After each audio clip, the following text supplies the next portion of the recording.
A portion of this video is brought to you by Clean My Mac X. I've been using the M1 Pro 14-inch MacBook Pro as my main computer and really enjoy it. But I gotta say, when Apple launched the M2 MacBook Air with its thinner and lighter design, my head turned slightly. The question is it possible to switch from the M1 Pro MacBook Pro to the M2 MacBook Air, and how do these computers compare? Nice rhyme. So today we're going to be comparing everything from the price to the design, display, as well as performance and battery to ultimately help you find which of these two Macs is right for you. As always, I will leave all the purchase links down in the description. Okay, so first let me tell you the specs of each of these machines so we know what we're comparing. First, we have the base model M1 Pro 14-inch MacBook Pro in silver with just one upgrade, and that is the SSD, which I upgraded to 1 terabyte for an additional $200, meaning this computer here is priced at $2,199. On the other hand, we have the M2 MacBook Air, which is also the base model with no upgrades, comes in this beautiful midnight color, and is priced at $1,199. So you can see that in terms of price, already there's a pretty significant difference. The M1 Pro MacBook Pro was the first to introduce this new design, which, as you can see, is a little bit thicker, it is more boxy, and has more flatter design, as well as the larger Apple logo on the back. And if you've seen my review of this computer, you will know that I really love this design, and the M2 MacBook Air largely follows in these footsteps. Though the M2 MacBook Air is significantly thinner than the M1 MacBook Pro. I would say in terms of thickness, it is just about as thick as the lower portion of the M1 Pro. And then in terms of weight, it is also significantly lighter, coming in at 2.7 pounds compared to 3.5. And this is definitely a difference that you won't just feel in the hand, but especially if you're carrying these computers on the go or have them in a backpack. You can also see that the M2 MacBook Air, compared to the Pro, has a smaller footprint in every dimension, not just in thickness, but also in width, as well as the length of the machine, again, making it more portable.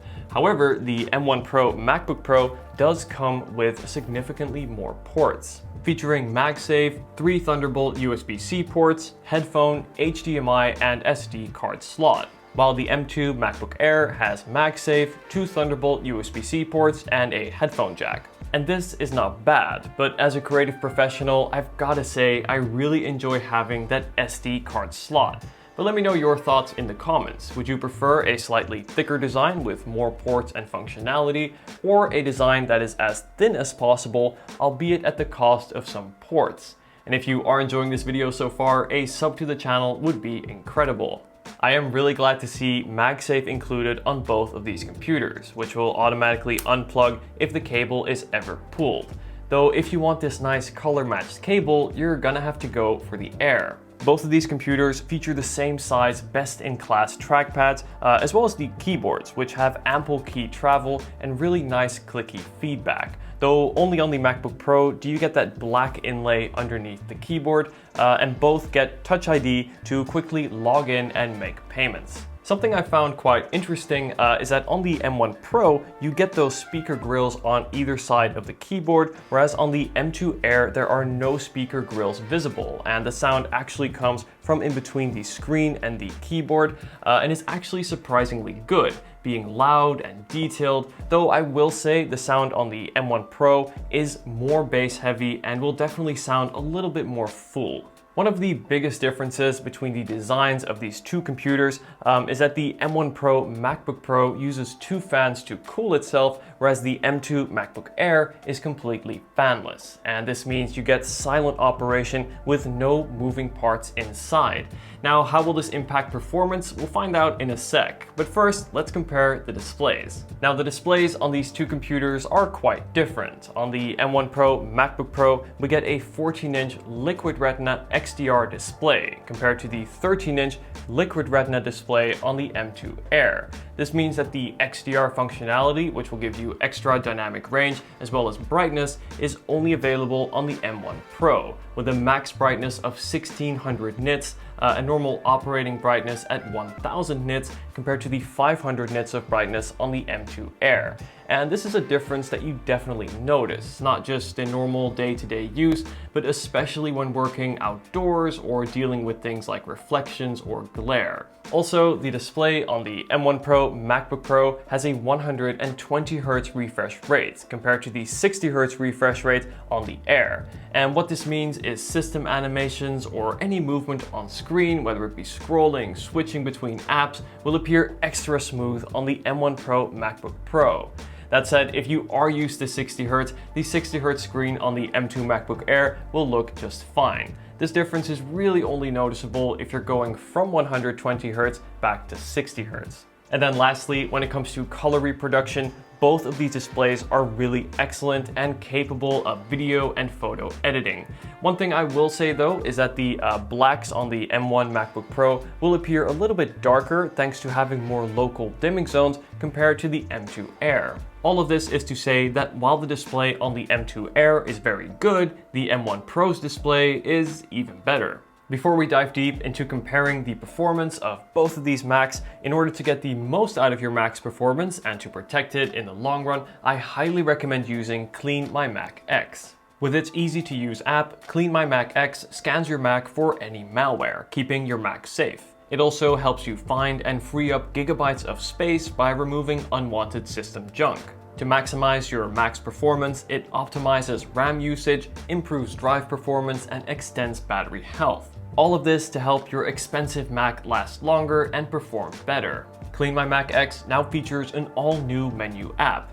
I love this because it means I can now access Clean My Mac X's core functions at any time right from the menu bar whilst using other apps. For example, the overview gives you a glance of your Mac's usage and performance with handy recommendations at the top, as well as having real-time malware monitoring. I can free up memory with just one click. Slick graphs show CPU, memory, and disk usage, letting you instantly identify which apps consume most and close them right from the menu bar. I've used Clean My Mac X for a long time and always install it to any new Mac to make sure it is protected, performs as best it can while also extending its longevity. To learn more, be sure to click the link in the description to get the best offer off your plan. Thanks to Clean My Mac X for supporting the channel. Now back to the Mac. Now let's get to what matters most, performance. Now, as a content creator, I do both lighter tasks like productivity, as well as heavier tasks for content creation and play the occasional game. And both of these computers are very capable, and I could use either of these as my main machine. But the performance numbers are quite different. First, in lighter productivity tasks, having say 12 or so apps open, from emails to documents and watching videos, both of these machines keep up phenomenally well, with no lag or stutters or any slowdowns. And this was actually particularly impressive on the M2 Air, considering it has just 8 GB of RAM, which I found out to work just fine.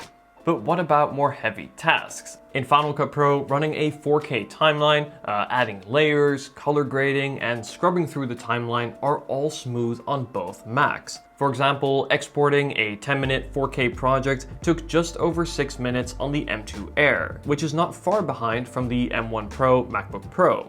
But when running multiple apps in the background, the gap widened. And then when rendering or upscaling, the difference in performance becomes clear.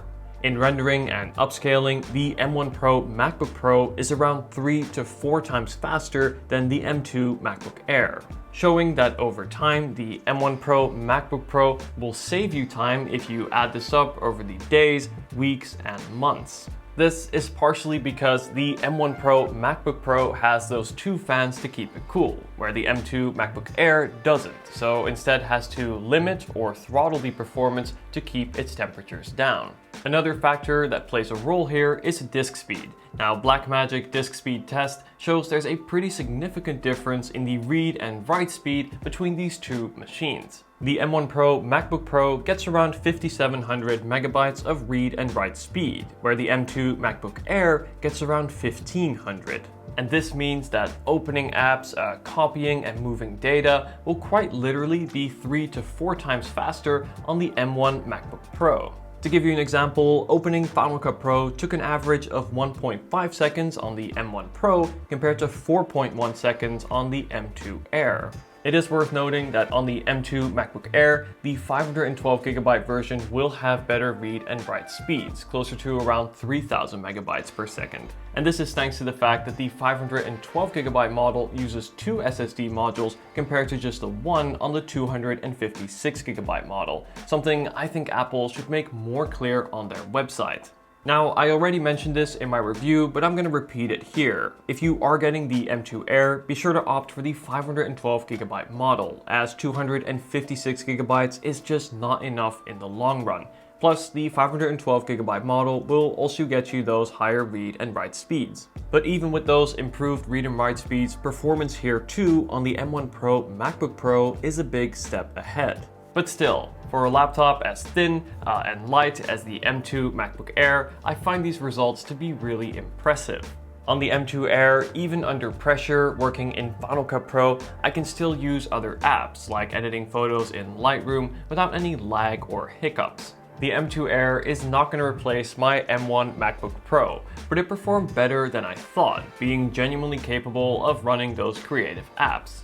What about gaming? Well, running Minecraft in fancy graphics with a render distance of 23 blocks, which I would say is above average, the M1 Pro MacBook Pro scores around 45 to 60 FPS, where the M2 MacBook Air gets around 28 to 42. And then after 1 hour of playing with 12 apps open, the M1 Pro gets around 30 to 50 FPS, where the M2 Air gets 20 to 40. Now, if I change the render distance to say 18 chunks, I do get the proper 40 to 60 FPS on the M2 Air. In other words, Minecraft will be slightly smoother on the M1 Pro MacBook Pro, but runs just fine on the M2 Air as well. But what about the battery life? Does the thicker M1 Pro MacBook Pro outperform the M2 Air? Well, on the M1 Pro MacBook Pro, I can get around 10 hours of mixed use. In other words, just over a day, and around 4 to 5 hours of 4K editing in Final Cut Pro. And this performance is really great, but even better is the M2 Air, where I can get around 13 hours of mixed use, or almost 2 days of lighter use, and around 6 to 7 hours of 4K editing in Final Cut Pro. When it comes to battery, both of these laptops perform above average, especially when compared to any Windows laptop PC. But in this category, the M2 MacBook Air is king. Okay, so which of these two laptops is best for who? The M2 Air is portable, lightweight, yet still very powerful. It can run all the same apps as the M1 Pro MacBook Pro and runs them well, albeit a bit slower.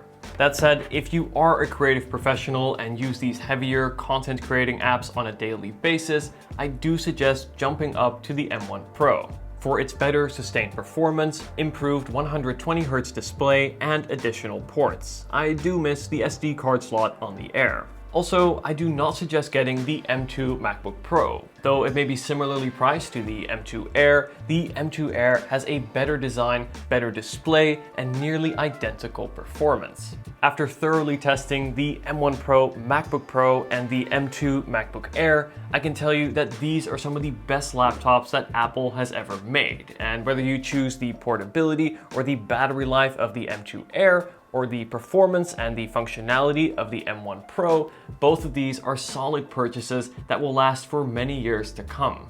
Let me know if you have any questions. If you are interested, I will leave all the purchase links down in the description. And if you haven't seen them yet, I highly recommend watching my individual reviews of both of these laptops, which I will leave linked on screen right now. Thanks again for watching, guys, and I'll see you in the next video. Take care.